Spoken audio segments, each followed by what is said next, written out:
یہ قرآن ایک بابرکت کتاب ہے جسے ہم نے آپ صلی اللہ علیہ وسلم پر نازل کیا تاکہ لوگ اس پہ غور اور فکر کریں اور تاکہ اہل فہم اس سے نصیحت حاصل کریں۔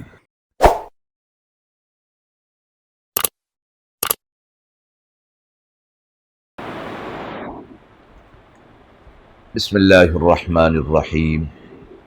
السلام علیکم ورحمۃ اللہ وبرکاتہ۔ ناظرین کرام، درس قرآن مجید کے آج کے اس پروگرام میں ہم سورۃ الانعام کی آیت نمبر 90 تا 92 کا ترجمہ اور تفسیر پیش کر رہے ہیں، اور آخر میں پوچھے گئے سوال کا جواب ہوگا۔ اعوذ باللہ من الشیطان الرجیم، بسم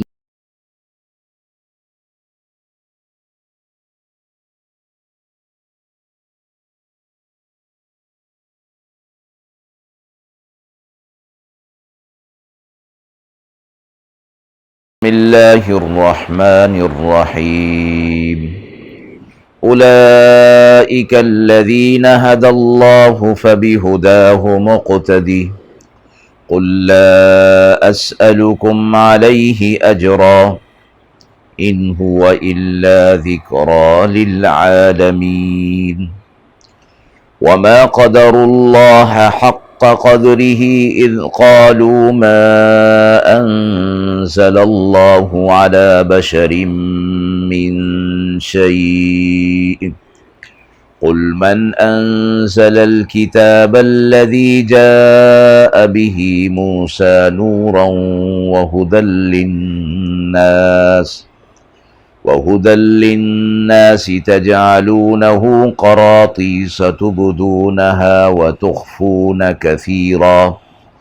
وعلمتم ما لم تعلموا أنتم ولا آباؤكم، قل الله ثم ذرهم في خوضهم يلعبون، وهذا كتاب أنزلناه مبارك مصدق الذي بين يديه ولتنذر أم القرى ومن حولها، والذين يؤمنون بالآخرة يؤمنون به وهم على صلاتهم يحافظون۔ آیت مبارکہ کا ترجمہ ملاحظہ فرمائیں۔ یہ وہ لوگ تھے جنہیں اللہ نے ہدایت دی، سو آپ چلیے ان کے طریقے پر، تو آپ کہہ دیجئے میں نہیں مانگتا تم سے اس پر کچھ اجر، یہ تو نصیحت ہے اہل جہاں کے لوگوں کے لیے، اور نہیں پہچانا انہوں نے اللہ کو جیسا کہ پہچاننے کا حق ہے۔ جب یہ کہنے لگے کہ اللہ نے کسی انسان پر کوئی چیز نازل نہیں کی، تو آپ کہہ دیجئے کہ کس نے اتاری اور نازل کی وہ کتاب جو موسیٰ علیہ السلام لے کر آئے تھے، جو روشن تھی اور ہدایت تھی لوگوں کے لیے، جسے تم نے ورق کر کے لوگوں کو دکھایا، اور بہت سی باتوں کو تم نے چھپا رکھا تھا، اور تمہیں سکھلا دیا جن کو نہ تم جانتے تھے اور نہ تمہارے آباء و اجداد۔ آپ فرما دیجئے اللہ نے نازل کی، پھر چھوڑ دیجئے ان کو، یہ اپنی خرافات میں رہیں، اور یہ قرآن کتاب ہے جو ہم نے نازل کی، برکت والی ہے، تصدیق کرنے والی ہے جو ان سے پہلے ہیں، تاکہ آپ اس کے ذریعے سے اہل مکہ کو اور اس کے آس پاس والوں کو ڈرائیں، اور جنہیں ایمان ہے آخرت کا اور اس پر ایمان لاتے ہیں وہ اپنی نمازوں کی حفاظت کرتے ہیں۔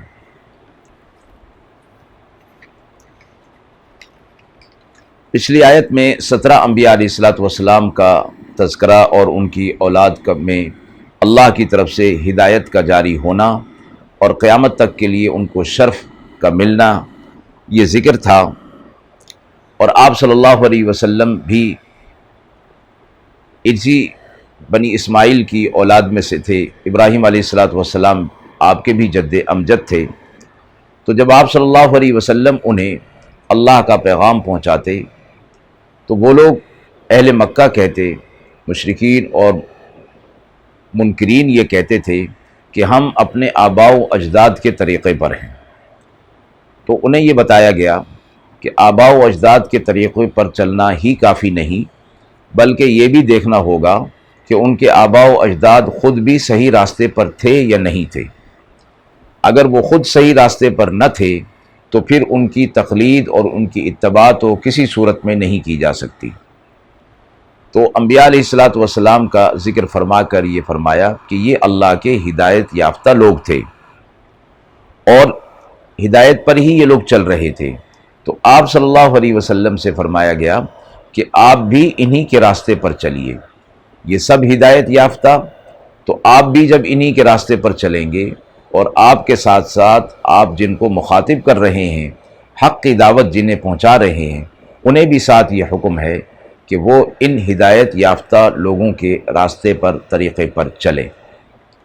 جو سورہ فاتحہ میں بھی سکھایا گیا اور بتایا گیا، اہدنا الصراط المستقیم صراط الذین انعمت علیہم،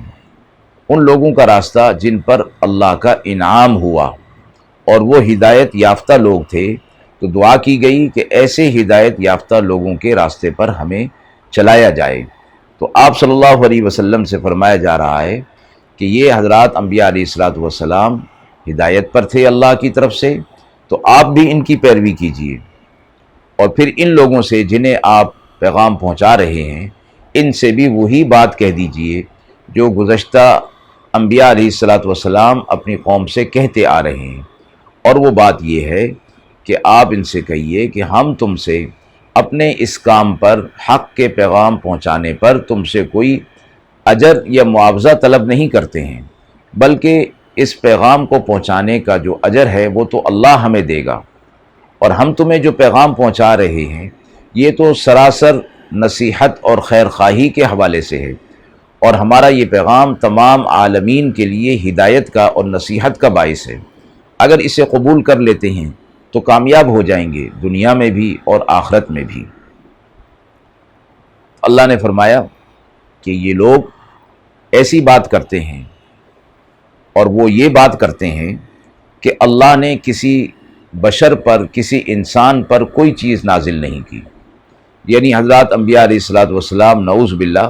اپنے آپ کو نبی کہتے ہیں، اور اپنے اوپر جو کتاب ہے اسے اللہ کی طرف سے نازل کردہ کہتے ہیں، تو یہ سب بیکار کی بات ہے، نعوذ باللہ۔ تو اللہ نے فرمایا کہ انہوں نے اللہ کو پہچانا ہی نہیں جیسا کہ اللہ کو پہچاننے کا حق ہے، یعنی اللہ اپنے بندوں پر حد درجہ مہربان ہے، اس لیے انبیاء علیہ السلام کو مبعوث فرمانا، انہیں کتاب ہدایت دینا اور شریعت عطا فرمانا، یہ تو بندوں کی ہی خیر خواہی کے لیے ہے، اور بندوں ہی کی فلاح کے لیے ہے، بندوں ہی کے لیے دنیا اور آخرت کی میں کامیابی کا ذریعہ ہے، لیکن یہ لوگ اس کو نہیں پہچان رہے۔ تو آپ صلی اللہ علیہ وسلم سے فرمایا کہ آپ ان سے کہہ دیجئے کہ ذرا وہ یہ بتائیں کہ یہ خود تورات اور انجیل کے حامل ہیں، اہل کتاب میں سے ہیں، تو آپ ان سے کہہ دیجئے کہ بھلا یہ بتاؤ کہ وہ کتاب جو تمہارے پاس ہے، یعنی تورات، یہ کس نے نازل کی، جسے موسیٰ علیہ السلام لے کر آئے تھے، اور وہ ہدایت تھی اور روشن ہدایت تھی لوگوں کے لیے، اس میں اللہ نے ہدایت رکھ دی تھی، اور پھر تم نے اس کتاب کے ساتھ کیا کیا؟ یعنی یہ ان سے سوال ہو رہا ہے آپ صلی اللہ علیہ وسلم کے ذریعے سے کہ اگر تمہارا یہ خیال ہے کہ اللہ کسی انسان پر کوئی کتاب نازل نہیں کی اللہ نے، تو یہ بتاؤ کہ یہ تورات جو تمہارے پاس ہے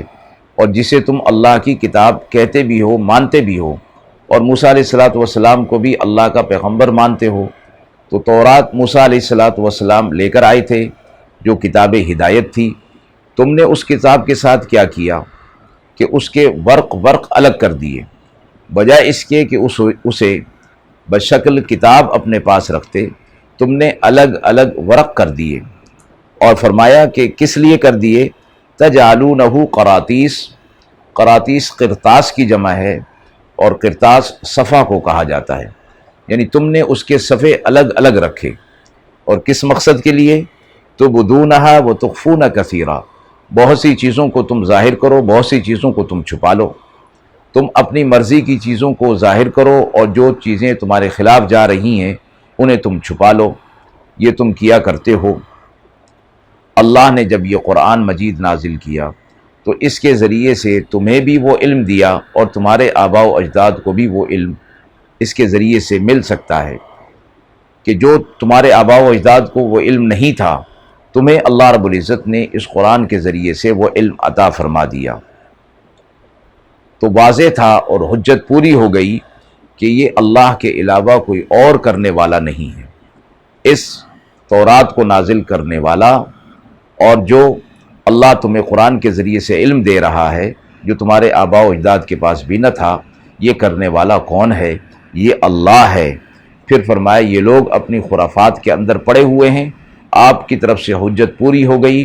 آپ انہیں انہی خرافات کے اندر پڑے رہنے دیجیے۔ اگلی آیت میں